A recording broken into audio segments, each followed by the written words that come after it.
Hi guys, it's Bree. Yes, I am in my car. No, I am not driving. I am waiting for my cousins to meet me at the zoo.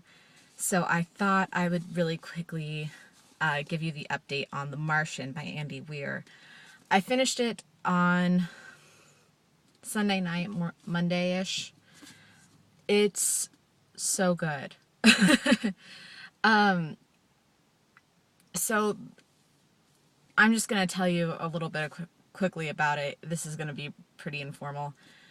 The Martian is about this guy, Mark, who is the first, well, he's going to be one of the people who's on the first, like, sustained mission to Mars, right? They're going to stay 30 days. Everyone's super excited.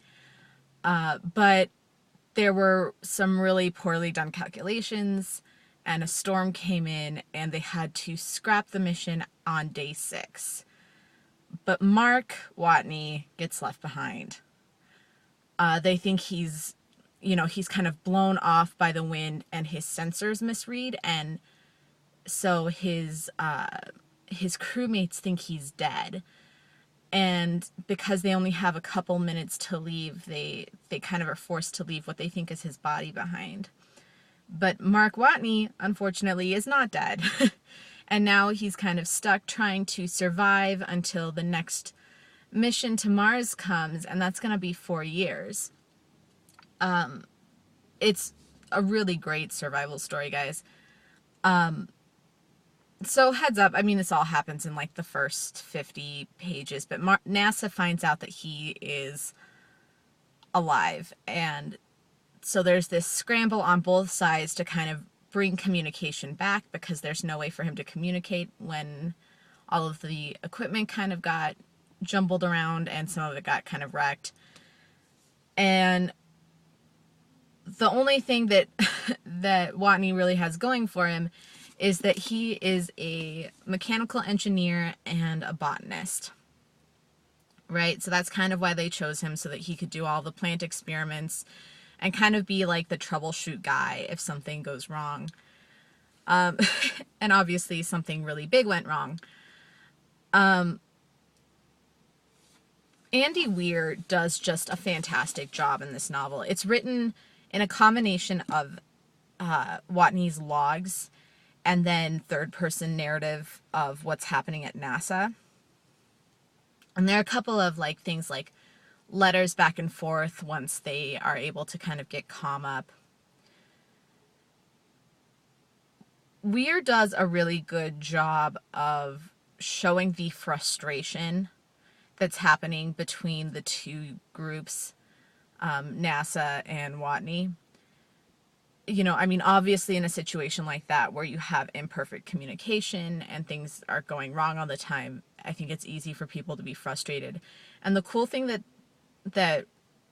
Weir shows is why they chose Watney. So Watney has such a different, he's on his own. He's got to be thinking creatively, and he's got a lot more time constraints.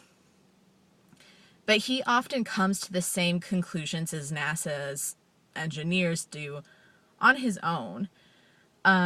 And he does some creative things that even they really didn't think of. So, for instance, they sent them with a couple pounds of potatoes so that they could have like a Thanksgiving dinner and cook together as the crew. And he decides, I'm a botanist. I have to figure out a way to get the Martian soil to be nutrient rich. And then I can grow potatoes, and that's going to give me an entire new nutrient source that I can work with. And so it shows him thinking creatively like that, and I really enjoyed that. It took me a while to warm up to Watney. This was, I think, largely because Weir wanted Watney to be somebody who was funny. And so in the first 50 or so pages, the sarcastic humor is laid on really, really, I thought, pretty thick. It gets a lot better, and I grew to like him once that first introduction was kind of finished, and he started just kind of balancing that out with the more logical aspects of what he's doing. And I thought afterwards that part of his personality was very well handled. But that first introduction, I almost wanted to be like, I don't really like this guy. But by the end, I really did enjoy him, and I enjoyed how Andy Weir presented this character. The only thing that I really kind of wasn't terribly thrilled with was the rapidity of the plot. So understandably, there were things that were going to go wrong and had to be fixed really quickly. But there weren't a lot of things that they saw coming, you know? I'm not going to tell you anything about what goes wrong because I really do think you should read it. I think it's a worthwhile read. But there weren't a whole lot of problems with like the habitat or with the transportation that Watney's character saw coming, or that NASA made sure that he saw coming. And so things would go wrong, and it would be like, as a reader, I was like, why didn't anyone see that this was going to happen? You know, I mean, we all know you're living on Mars for years, and you can't see that something that's built for a 31-day mission isn't going to last the whole time. Like, and you didn't think to troubleshoot this as you went. So some of that was a little frustrating. It is a very quick read, and the plot kind of flies by. I really did enjoy it.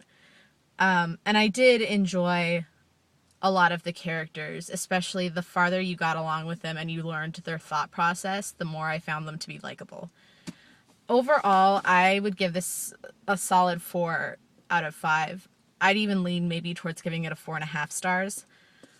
Just a really good read. I was super excited to get this. I got this off of, I said in an earlier video, I got this off of a program called Blogging for Books that gives you books for honest reviews. And I've had my eye on it a while. I was really excited to see it. Anyways, I will see you guys later on in the week. I'm working through the words. They're hard. I'm working through Leviathan Wakes by James S.A. Corey. I'm about 75 pages into it right now. I've been taking my cousins around town because they are from states away, and so I've been a little bit exhausted. Hanging out with a 6 and a 7-year-old will do that to you. Anyways, I will see you guys later. Bye.